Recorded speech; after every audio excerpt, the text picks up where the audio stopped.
Você pode fazer para a gente, então, Paulinha, a nossa prece? Posso. Vamos lá. Deixa eu botar aqui. Vamos elevar o nosso pensamento ao alto. Vamos agradecer a Deus por mais uma semana. Vamos agradecer pela oportunidade de estarmos aqui para mais uma vez estudarmos um pouco os ensinamentos da doutrina espírita, para que possamos aclarar um pouco mais as nossas dúvidas e que possamos pôr em prática diariamente os ensinamentos que aqui estão sendo estudados. Vamos orar, vamos falar com Deus. Pai nosso, que estás nos céus, santificado seja o vosso nome, venha a nós o vosso reino, seja feita a vossa vontade, assim na terra como nos céus. O pão nosso de cada dia nos dai hoje, perdoai as nossas ofensas, assim como nós perdoamos a quem nos tem ofendido. Não nos deixeis cair em tentação, e livrai-nos do mal, que assim seja. Que assim seja.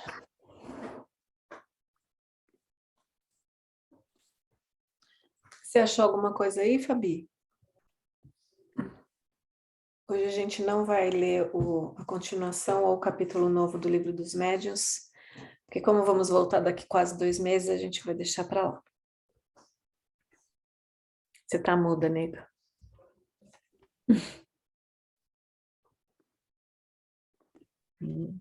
Só para começar o capítulo novo quando a gente voltar, né? Senão Isso. fica muito cortado. Uhum. De repente, Kari, quer pôr aí o site Federação Espírita Brasileira?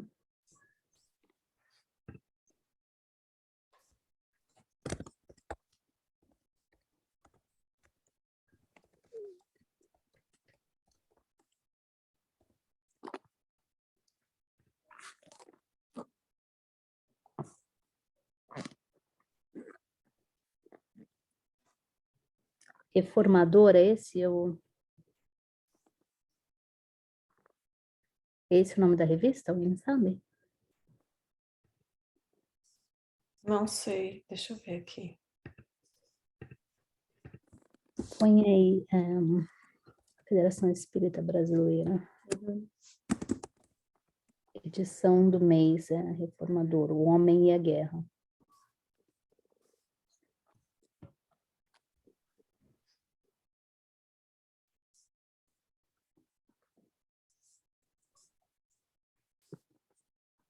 O Livro dos Espíritos.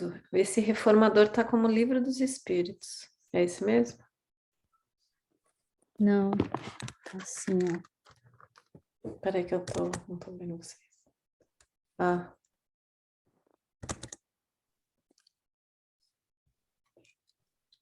Tá vendo? Parece que tem fala da guerra, fala da paz. Tem até um app. Baixe o app da revista Reformador. Olha, eu tenho a revista número 1, ano 1. Se botar aí na internet, sai. Revista Espírita. Peraí.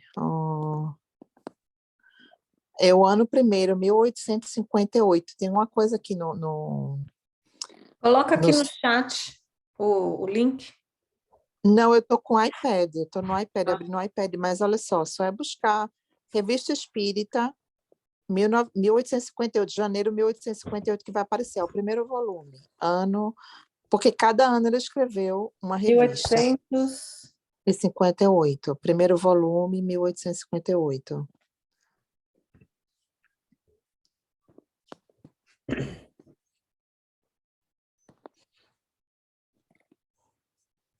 Aí ele tem por mês, assim, janeiro, fevereiro, março, abril. Deixa eu compartilhar aqui. Oi, Marcinha. Do tempo. Essa, né? Isso. Fala, Márcia. Márcia, eu quero comer bolo.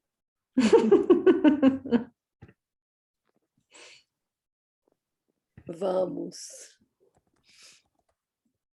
Marcinha, estamos falando aqui que a gente parou num ponto no Livro dos Médiuns, que começaria um capítulo novo. E como hoje seria o último encontro antes das férias, né? A gente não quer começar um capítulo novo, então a gente está procurando alguma coisa da Revista Espírita, alguma coisa para a gente ler e aproveitar esse tempo. Essa então, Revista Espírita, mas essa é lá... Aqui, ó, primeiro volume, ano de 1858. Muita coisa, assim, o título aqui tem muita coisa interessante. Um aqui me chama a atenção, assim, eu sei que de repente a gente não estudou ainda, mas, por exemplo, em março, fala que pluralidade dos mundos, Júpiter e alguns outros mundos. Eu fiquei curiosa sobre isso, mas tem muita coisa interessante aqui. 109. Que complementa, sabe? Muita coisa que a gente está estudando. Verdade.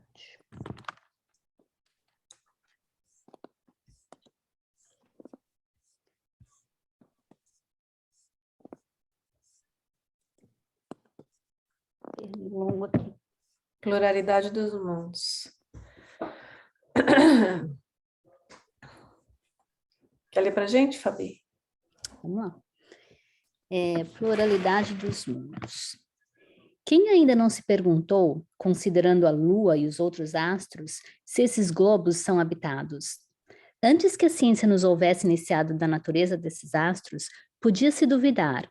Hoje, no estado atual de nossos conhecimentos, pelo menos há probabilidade.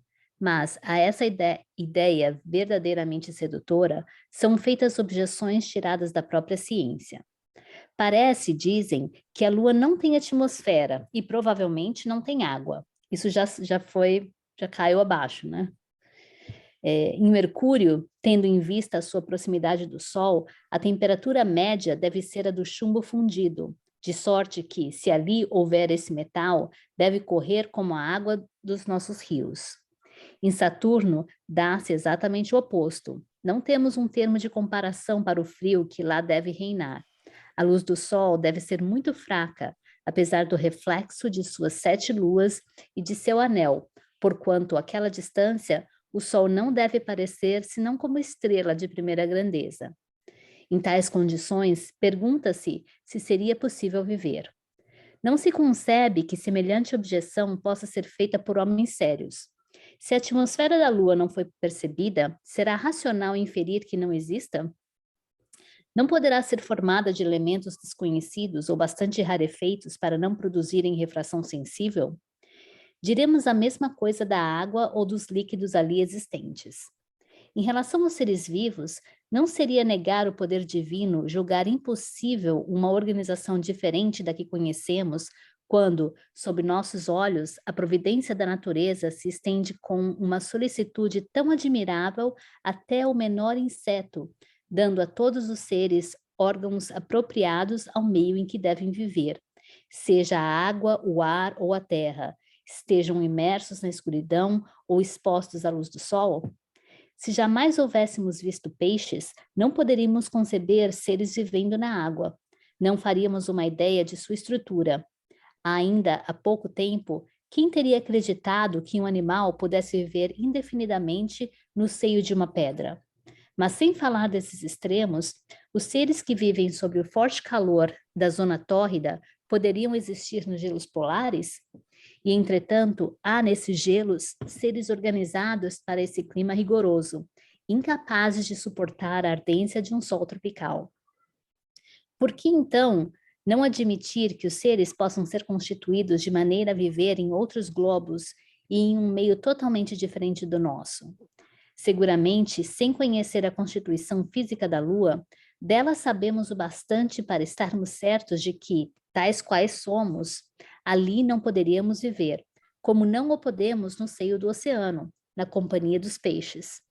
Pela mesma razão, se os habitantes da Lua, constituídos para viver sem ar ou num ar muito rarefeito, talvez completamente diverso do nosso, pudessem um dia vir à Terra, seriam asfixiados em nossa espessa atmosfera, como ocorre conosco quando caímos na água.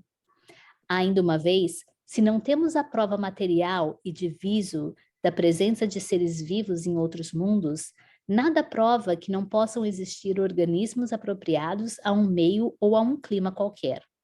Ao contrário, diz-nos o simples bom senso que deve ser assim, uma vez que repugna a razão acreditar que esses inumeráveis globos que circulam no espaço não passem de massas inertes e improdutivas. A observação, ali, nos mostra superfícies acidentadas, como aqui, por montanhas, vales, barrancos, vulcões extintos ou em atividade. Por que então lá não haveria seres orgânicos? Seja, dirão, que haja plantas, mesmo animais, é possível, porém, seres humanos, homens civilizados como nós, conhecendo Deus, cultivando as artes, as ciências, será possível? Por certo, nada prova matematicamente que os seres que habitam os outros mundos sejam homens como nós, nem que sejam mais ou menos avançados do que nós, moralmente falando. Mas quando os selvagens da América viram desembarcar os espanhóis, não tiveram mais dúvidas de que, além dos mares, existia um outro mundo cultivando artes que lhes eram desconhecidas.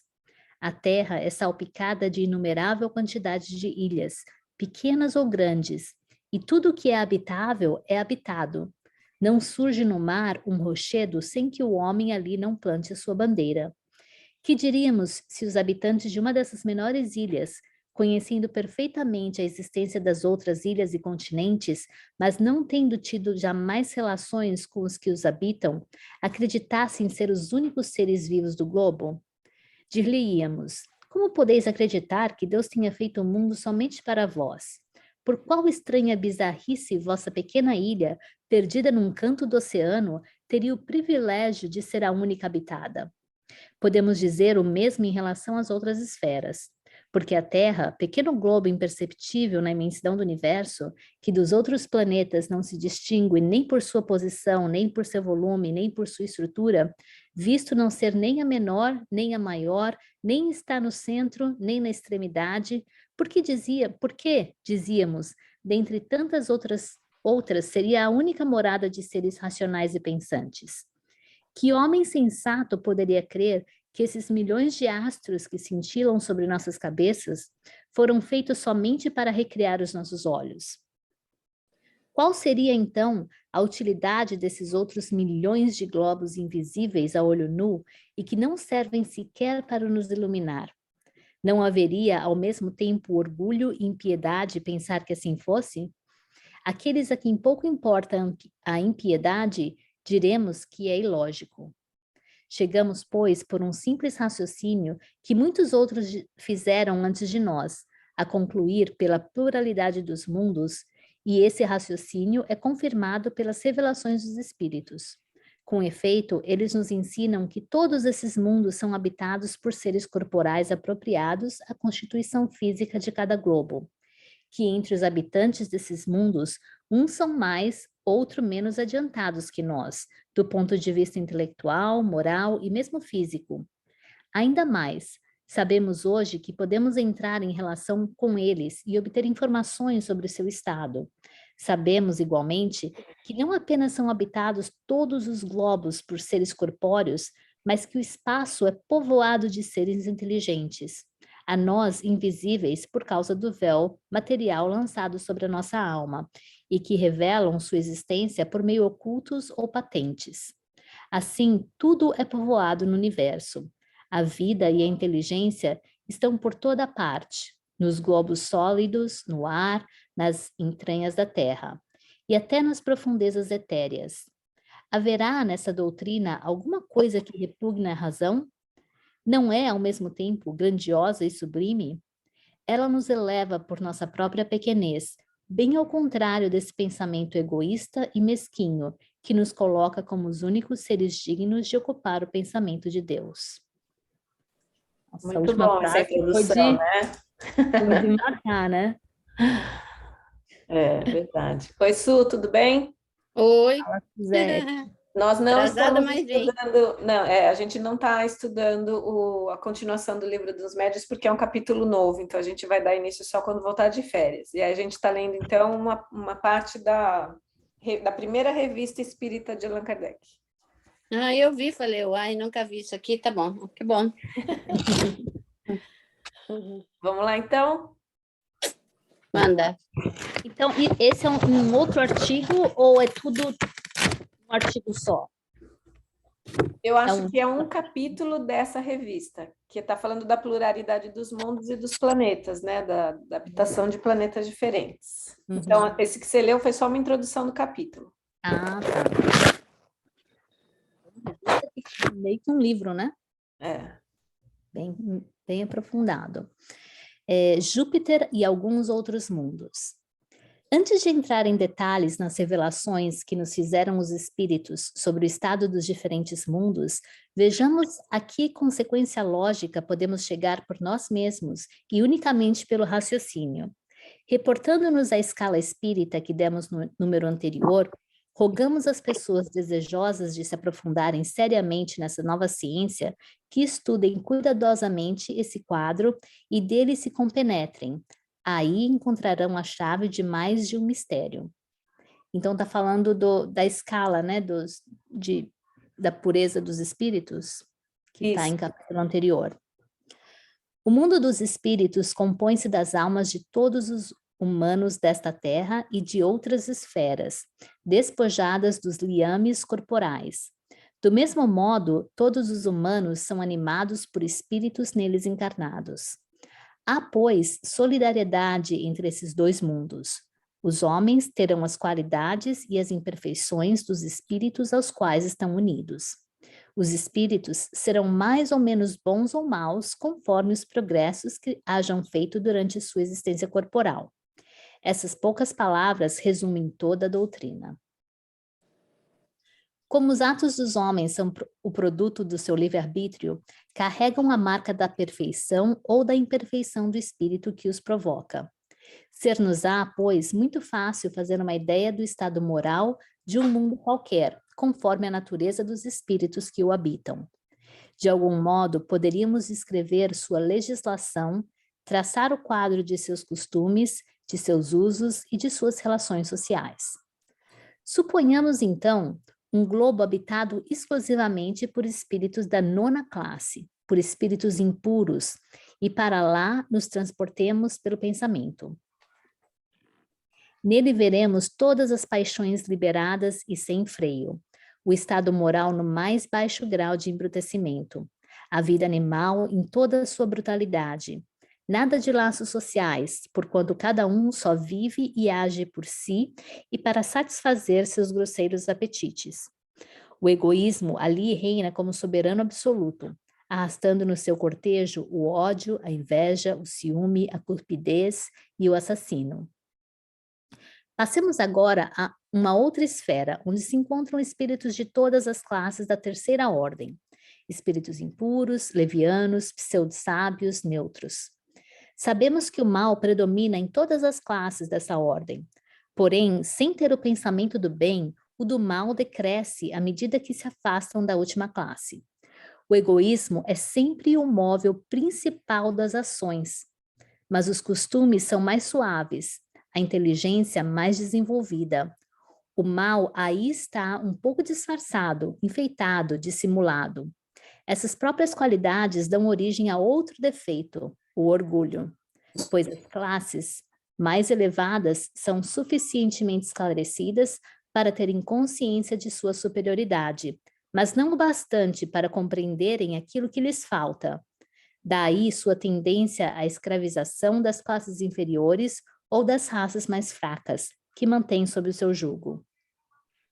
Não possuindo o sentimento do bem, só tem o instinto do eu, pondo a inteligência em proveito da satisfação das paixões. Se numa tal sociedade dominar o elemento impuro, este aniquilará o outro. Caso contrário, os menos maus procurarão destruir seus adversários. Em todos os casos haverá luta sangrenta de extermínio, porque são dois elementos que têm interesses opostos.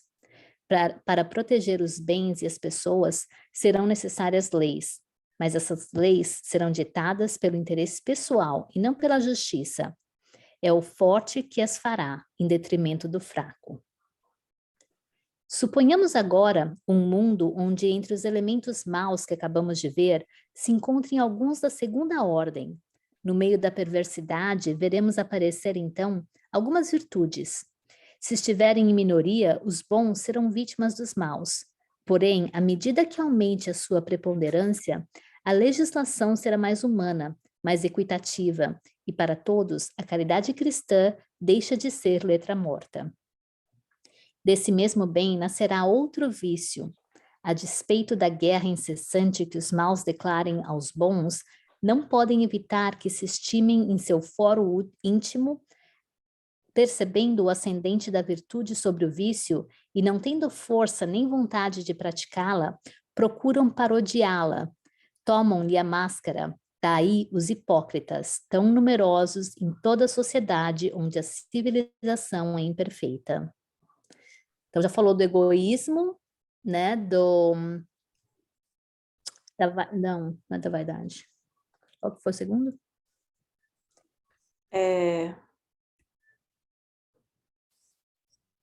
Tudo esses trem ruins. Eu achei interessante, orgulho. Orgulho. E falou dos assassinos também, não é? Mas eu tô pensando nas 7 pecados capitais? Também. Né, o que mais grita aí. Agora vem o orgulho muito interessante. Queria dar uma palavrinha. Boa noite, gente. Jorge tá aí. O Jorge tá aí! Tudo bom? Eu tava em Belém, agora eu tô em Brasília, e semana passada eu estava muito atribulado e não deu para participar da reunião. Foi boa. Nós não vamos continuar hoje, como é o último dia, antes das férias, a gente resolveu não começar o capítulo novo do Livro dos Médiuns. E aí, Paulinha, ela recomendou para a gente a primeira revista espírita de Allan Kardec, e a gente pulou para o capítulo de Pluralidade dos Mundos. Excelente. Eu queria falar sobre isso aí, sobre a revista espírita. Uhum. Observem que, à medida que a gente vai evoluindo, porque olha só, as pessoas que não têm conhecimento, elas dizem que a humanidade não progrediu, né? Uhum. Mas se nós atentarmos, fizermos uma apreciação justa, veremos que o homem que vivia na caverna e o homem que vive hoje em sociedade avançou. Claro que não avançou como a tecnologia, mas houve avanços significativos. Quando ele fala espíritos da nona ordem, em que o egoísmo domina, vamos lembrar que teve uma época na Terra que não havia os laços de família como nós o conhecemos hoje. O amor e os laços de família vieram com o tempo, tá, gente? Uhum. Antes disso, era a prevalência do mais forte, era a prevalência do que tinha mais força, do mais esperto. Nós passamos por isso, tá? Nós já fomos assim. É por isso que trazemos as nossas imperfeições, os traços que trazemos ainda desse período, da prevalência do egoísmo, do orgulho e da força, né? Então, à medida que a gente vai se depurando, à medida que a gente vai tanto se instruindo como se educando, vai ficando mais brandas as nossas relações. Podemos dizer hoje que os laços de família têm um amor verdadeiro. Eu não estou dizendo que todas as famílias têm um amor verdadeiro. Eu estou dizendo que podemos encontrar inúmeras famílias em que o amor reina. Então, à medida que nós formos progredindo, vai aumentar o número de famílias em que o amor reina. Por que o amor reina? Porque o amor está reinando nos corações das pessoas dessas famílias, né? Aí nós observamos o seguinte, nós olhamos para trás. Eu não quero saber nem como eu era há 50 mil anos atrás, nem como eu era há 10 mil anos atrás, não quero nem saber. Se eu já sou a peça boa de hoje, então se eu olho para trás, eu não quero nem ver. Eu quero olhar para frente, certo? Porque estar olhando para frente nos dá ânimo, nos dá força e a lógica, né? Bem, se lá atrás eu era aquele monstrinho, hoje eu não sou assim tão monstrinho, mas tem um pouquinho de monstrualidade ainda comigo. Mas lá na frente, eu não vou ter mais. Um Francisco de Assis. Quem olha o Francisco de Assis hoje, percebe nele algum traço de brutalidade, algum traço de egoísmo, de selvageria? Não tem. Mas vamos lembrar que antes dele ser o Francisco de Assis, ele foi o Francisco da vida, em que ele saía para farra, saía com os amigos para farrear, até que a ficha caiu. Mas observamos que é um espírito em progresso, como também nós somos. Não teremos nos comparar com Francisco de Assis, mas só dizendo que nós somos irmãos. Somos também espíritos em processo de depuração, né? Então, a gente não pode ter aquela visão de, não, eu nasci assim, vou morrer assim. É síndrome de Gabriela, né? Nós temos que entender o seguinte, que mesmo se eu nascer torto, eu tenho a condição na vida de me endireitar, Uhum.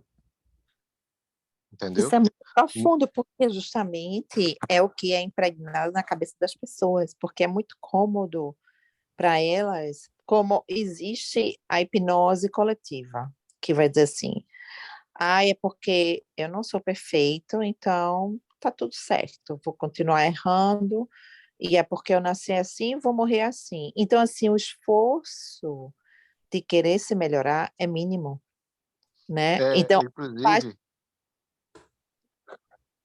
Sim, meu irmão, termine, minha diga. irmã. Não, é isso que eu estou querendo pontuar, que a gente cresce ouvindo isso, então é como que tá tudo certo, a gente tá ok, Como se e fosse não... normal. Isso, apesar de que eu sei que existe, a perfeição não existe aqui, mas a questão é que nós crescemos habituados a sempre falar isso, né? Tá tudo bem porque não sou perfeita, não sou perfeita, não sou perfeita. E não busca o melhoramento. Hoje em dia, com os estudos que eu tenho feito, a gente entende que existe a diferença da gente não assumir, não atingir a perfeição, mas é morrer tentando. Essa é a diferença do que não tentar, do que não querer se acomodar, do que não querer fazer por onde, né? Apenas Sim. cruzar os braços e não fazer nada. É como o Hélio Couto fala, ele fala assim, essa ideia de que as pessoas falam, é própria igreja, o descanso eterno não existe. Pelo Para você, contrário. a gente vai trabalhar, estudar, servir sempre. O universo, ele não para. As coisas se movem. E quanto mais apurados, quanto mais evoluídos, digamos assim, nós estaremos, mais serviço iremos estar prestando. E é aquela coisa assim, que não é um trabalho, mas sim a união, é a é o sentimento fraternal entre os seres de entenderem que é através da ajuda mútua que existe o crescimento, né? Então, assim, infelizmente, a igreja nos coloca nessa, nessa, nessa mente coletiva, né? De que a gente nasceu assim, vai morrer assim, tá tudo certo, faz a confissão com o padre e os pecados foram lavados e acabou, acabou. Pode continuar. É isso. Maravilha. Boas colocações. Vamos lá, Fá? Ó, continuamos o nosso passeio através dos mundos e paremos neste que nos dará um pouco de repouso do triste espetáculo que acabamos de ver. É habitado somente por espíritos de segunda ordem. Que diferença! O grau de depuração ao qual chegaram exclui entre eles todo pensamento do mal e apenas essa palavra nos dá uma ideia do estado moral desta terra feliz. A legislação aí é bem simples, porquanto os homens não têm necessidade de defender-se uns contra os outros. Ninguém deseja o mal ao próximo. Ninguém se apropria do que não lhe pertence. Ninguém procura viver em detrimento do seu vizinho. Tudo respira benevolência e amor. Os homens não se procuram prejudicar. Não há ódio. O egoísmo é desconhecido e a hipocrisia não teria finalidade. Aí, entretanto, não reina a igualdade absoluta, porquanto tal igualdade supõe uma identidade perfeita no desenvolvimento intelectual e moral. Ora, pela escala espiritual, vemos que a segunda ordem compreende vários graus de desenvolvimento.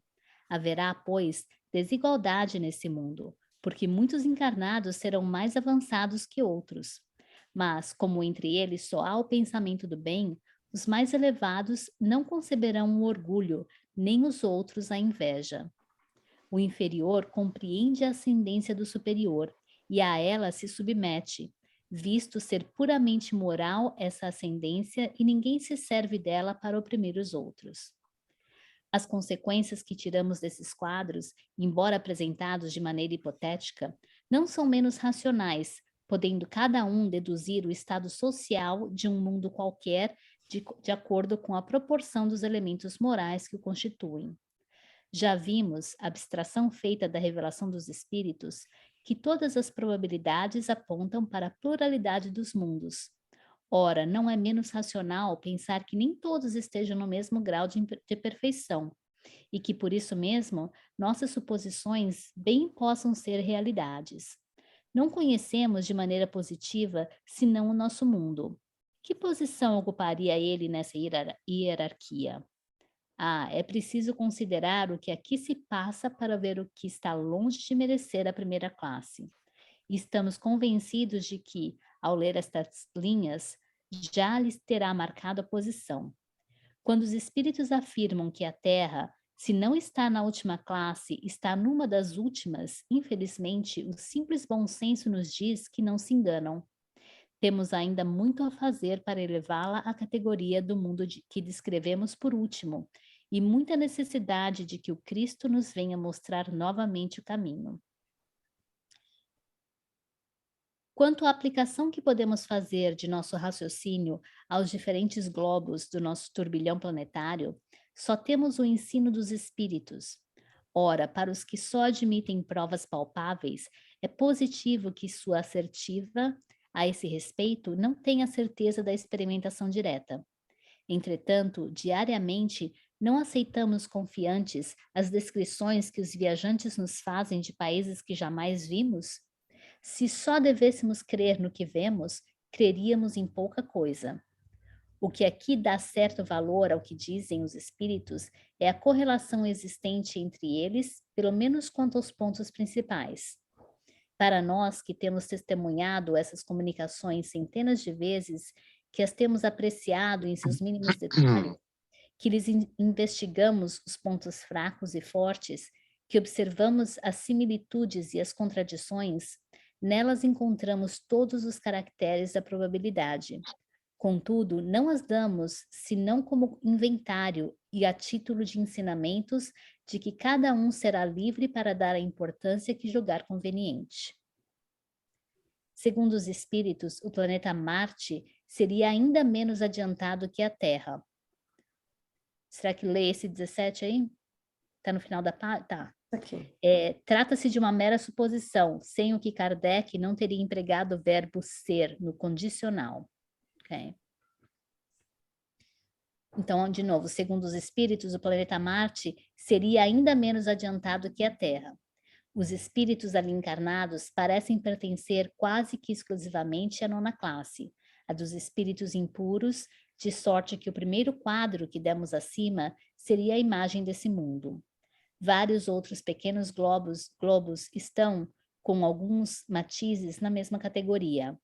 A Terra viria em seguida. A maioria de seus habitantes pertence incontestavelmente a todas as classes da terceira ordem, e uma parte bem menor às últimas classes da segunda ordem. Os espíritos superiores, os da segunda e da terceira classes, aqui cumprem algumas vezes missões de civilização e de progresso, mas constituem exceções. Mercúrio e Saturno vêm depois da Terra. A superioridade numérica dos espíritos bons dá-lhes preponderância sobre os espíritos inferiores, do que resulta uma ordem social mais perfeita, relações menos egoístas e, consequentemente, condições de existência mais felizes. A Lua e Vênus encontram-se mais ou menos no mesmo grau e, sob todos os aspectos, mais adiantados que Mercúrio e Saturno. Juno e Urano seriam ainda superiores a estes últimos. Vamos ver 18. Juno no original, hoje catalogado como asteroide, Juno era considerado um planeta na época de Allan Kardec. Então, Juno e Urano seriam ainda superiores a estes últimos. Pode supor-se que os elementos morais desses dois planetas são formados das primeiras classes da terceira ordem, e, em sua grande maioria, de espíritos da segunda ordem. Os homens são ali infinitamente mais felizes que na Terra, em razão de não terem de sustentar as mesmas lutas, nem sofrer as mesmas tribulações, assim como não se acham expostos às mesmas vicissitudes físicas e morais. De todos os planetas, o mais adiantado sob todos os aspectos é Júpiter. É o reino exclusivo do bem e da justiça, porquanto só tem espíritos bons. Pode fazer-se uma ideia do estado feliz de seus habitantes, pelo quadro que demos de um mundo habitado apenas por espíritos da segunda ordem. A superioridade de Júpiter não está somente no estado moral de seus habitantes, está também na sua constituição física. Eis a descrição que nos foi dada desse mundo privilegiado, onde encontramos a maior parte dos homens de bem que honraram nossa terra por suas virtudes e talentos. Fabi, só um minuto. Queria Isso é dar uma muito palavrinha. interessante. Eu estou fascinada com isso, essa categoria dos planetas. Veja que interessante, né? Muito. Eu quero dar uma palavrinha importante. Fala aí. Vamos entender que a revista espírita é um laboratório, Sim. não é a tese final. Vamos entender Kardec, tá? A tese final está nos 5 livros da codificação. Livro dos Espíritos, Mediunidade. Eu não vou dizer tese final, eu vou dizer o laboratório da revista vê se o que é bom, vê se o que é realmente pertinente e coloca nas obras básicas, tá? A gente não vê essa informação da Lua e Mercúrio na codificação. A gente vê isso na revista. E aí? Não. Vamos entender que a revista é um laboratório que a gente vai analisar. A informação que nós temos hoje é o seguinte, dada por Emmanuel e trazida por Chico. Quando o Chico perguntou a Emmanuel sobre a questão dos planetas, eu não sei qual foi o contexto, se foi sobre Hitler, em que Emmanuel falou o seguinte, aqui no sistema planetário, nosso sistema solar, e vamos entender que na época que o Emmanuel falou isso, a ciência só reconhecia Plutão como planeta. Hoje sabemos que tem mais planetóides além de Plutão, mas Emmanuel só se referiu a Plutão porque era que a ciência tinha para falar para a gente, porque o Espiritismo não veio dar mais informações que a ciência precisa. O Espiritismo veio secundar o movimento de espiritualização da Terra. Quem vai fazer esse papel preponderante é a ciência, e o Espiritismo vai secundar. Então, o Espiritismo não vai falar mais do que a ciência da astrofísica, entendeu? A Gênese foi escrita no século XIX, em tese com a ciência do século XIX. Hoje nós temos os telescópios espaciais em órbita, dando nova visão, dando novo complemento ao que a ciência do século XIX tinha. Então, voltando à questão do Mercúrio, o Emmanuel fala o seguinte, que no nosso sistema solar, essa informação foi dada, acho que depois da Segunda Guerra Mundial, que aqui no nosso sistema solar havia 2 planetas presídios, Mercúrio e Plutão. A Terra seria um grau melhor, mais avançado. Podemos dizer, em comparação, que seria um planeta não é presídio, não é penitenciária. Como é que a gente chama aqui? Colônia penal. O que é uma colônia penal? A pessoa sai de manhã para trabalhar e de noite volta para a cadeia. Mas tem uma certa liberdade. Muito melhor que um presídio. O presídio, o preso fica lá 24 horas encarcerado. Eu não quero nem saber como é que é um planeta presídio. Não quero nem saber. Mas vamos entender o seguinte. Kardec foi a encarnação do bom senso. Então, o que é que ele falou? Se tal coisa o Espiritismo falar, escrever, e a ciência provar o contrário, nós apagamos e seguimos a ciência. Isso é fabuloso. Sim. E até o momento, o Espiritismo, eu digo, nas obras básicas, não teve que mudar uma vírgula, por enquanto. Uhum. Tá? Com relação a Marte, tem uma menção no Livro dos Espíritos que Marte seria mais atrasado que a Terra. Bem, aí me faço lembrar Jorge Alahá, em recente questionamento sobre isso, em que ele faz a seguinte explanação. Bem, nós temos uma informação do Livro dos Espíritos dizendo que Marte seria mais atrasado que a Terra.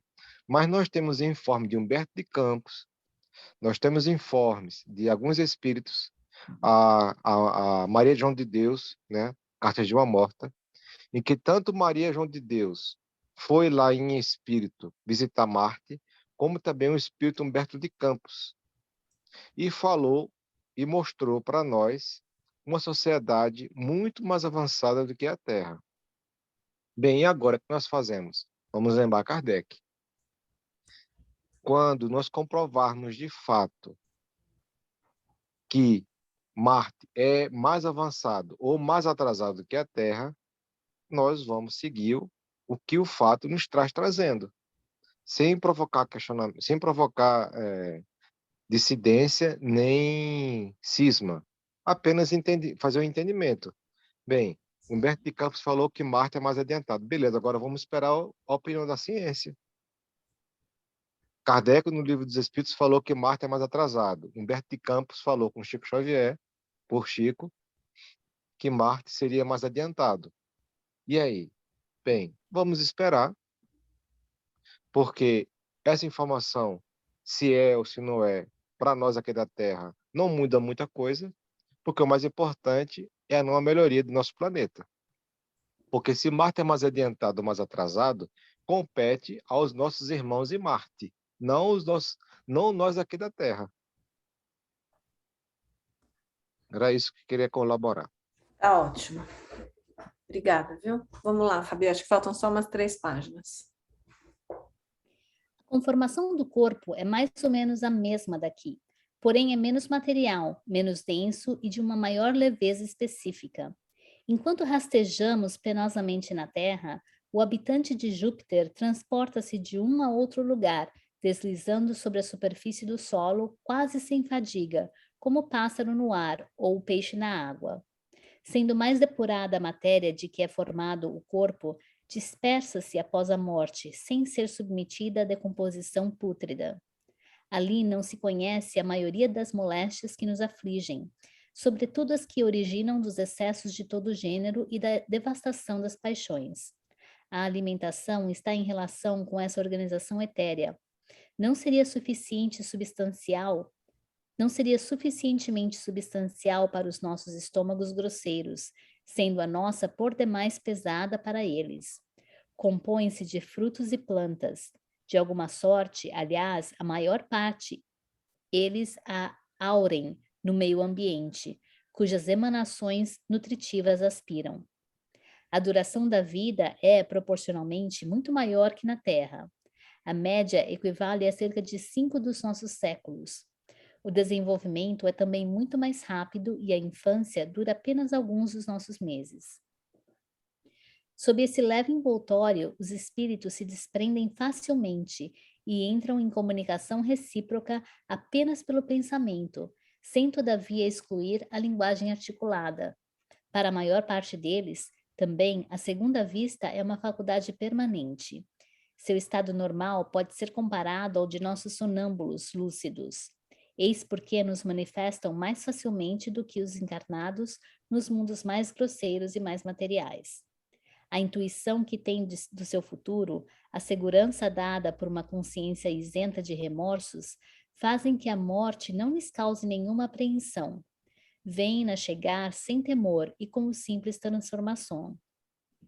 Os animais não estão excluídos desse estado progressivo, nem sem se aproximarem, contudo, daquele do homem, seu corpo mais material prende-se à terra como os nossos.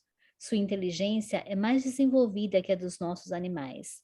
A estrutura de seus membros presta-se a todas as exigências do trabalho. São encarregados da execução de obras manuais. São os serviçais e os operários. As ocupações dos homens são puramente intelectuais. Para os animais, o homem é uma divindade tutelar que jamais abusa do poder para os oprimir. Quando se comunicam conosco, os espíritos que habitam Júpiter geralmente sentem prazer em descrever o seu planeta. Ao se lhes pedir a razão, respondem que o fazem com o fito de nos inspirarem o amor do bem, com a esperança de lá chegarmos um dia. Foi com essa intenção que um deles, que viveu na Terra com o nome de Bernard Palissy, célebre oleiro do século XVI, ofereceu-se espontaneamente, sem que ninguém lhe pedisse, para elaborar uma série de desenhos tão notáveis por sua singularidade quanto pelo talento de execução, destinados a dar-nos a conhecer, até nos menores detalhes, esse mundo tão estranho e tão novo para nós. Alguns retratam personagens, animais, cenas da vida privada. Os mais impressionantes, porém, são os que representam habitações, verdadeiras obras-primas, de que coisa alguma na Terra nos poderia dar uma ideia, porque em nada se assemelham ao que conhecemos. É um gênero de arquitetura indescritível, tão original e, entretanto, tão harmoniosa, de uma ornamentação tão rica e tão graciosa, que desafia a mais fecunda imaginação. O Sr. Victorien Sardou, jovem literato de nossas revelações, cheio de talento e de futuro, mas de forma alguma desenhista, serviu-lhe de intermediário. Palissy prometeu-nos uma série de desenhos que, de certo modo, será a monografia ilustrada desse mundo maravilhoso. Esperamos que essa curiosa e interessante coletânea, sobre a qual voltaremos em artigo especial consagrado aos médiuns desenhistas, possa um dia ser liberada ao público. Nossa, então não tem como acessar esses desenhos? Não, será? Não, queria ver. É. Acabando. Tem alguns desenhos desses na revista. É. Depois a gente procura. É. O planeta Júpiter, apesar do quadro sedutor que nos foi dado, não é absolutamente o mais perfeito dos mundos. Outros há, desconhecidos para nós, que lhes são muito superiores do ponto de vista físico e moral, e cujos habitantes gozam de ferocidade ainda mais perfeita. São a morada dos espíritos mais elevados, cujo etéreo envoltório nada mais tem das propriedades conhecidas da matéria. Já nos perguntaram diversas vezes se pensamos que a condição do homem terreno seria um obstáculo absoluto à sua passagem sem intermediário da Terra para Júpiter. A todas as perguntas que dizem respeito à doutrina espírita, jamais respondemos conforme nossas próprias ideias, contra as quais estamos sempre em guarda. Limitamo-nos a transmitir o ensino que nos é dado pelos espíritos, não os aceitando de forma leviana e com irrefletido entusiasmo. A pergunta acima respondemos claramente, porque tal é o sentido formal de nossas instruções e o resultado de nossas próprias observações. Sim, deixando a Terra, pode o homem ir imediatamente a Júpiter ou a outro mundo análogo, pois que não é o único dessa categoria. Pode-se ter certeza disso? Não. Contudo, poderá ele ir, visto haver na Terra, embora em pequeno número, espíritos muito bons e suficientemente desmaterializados para não se sentirem deslocados no mundo onde o mal não tem acesso. Não há certeza porque o homem pode iludir-se sobre o seu mérito pessoal ou tem que cumprir, alhures, outra missão. Seguramente, os que podem esperar esse favor não são os egoístas, nem os ambiciosos, nem os avarentos, nem os ingratos, nem os ciumentos, nem os orgulhosos, nem os vaidosos, nem os hipócritas, nem os sensuais ou qualquer aqueles que se deixaram dominar pelo apego e os bens terrestres. A esses serão necessárias, talvez, longas e rudes provas. Isso depende da sua vontade. Eliminou todo mundo, né? É, muito bom. Muito bom. Legal, né? Dá um gostinho, assim. É, eu vou compartilhar lá no grupo o link da revista. Uhum. Enquanto nós estivermos de férias, vou aconselhar, recomendar para que a gente não perca a linha de estudos, que a gente possa continuar, É. né? Quem lê alguma coisa interessante É. pode postar lá aí. Uhum.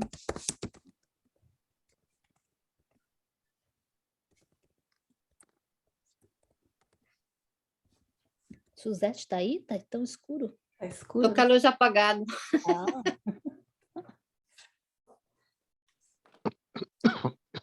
Tô no dark.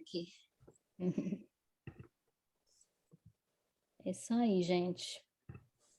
Nossa, foi bem interessante, hein? É. É. De E é repente, isso então, minha gente.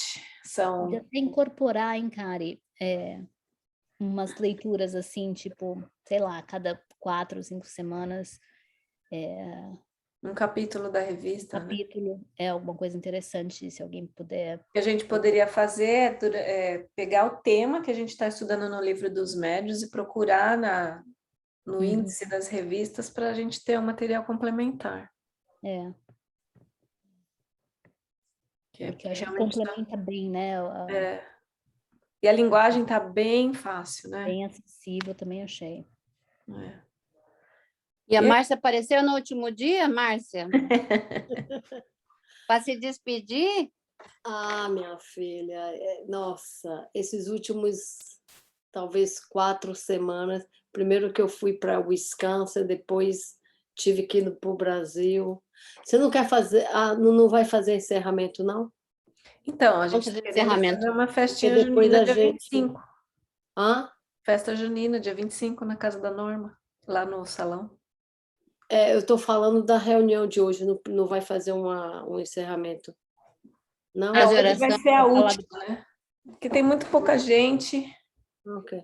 Então, assim, como somos sempre os mesmos, a gente combinou semana passada de parar, que é Não, eu sei, nosso dia. eu estou falando assim, porque hoje, normalmente nós não fazemos a abertura e o encerramento.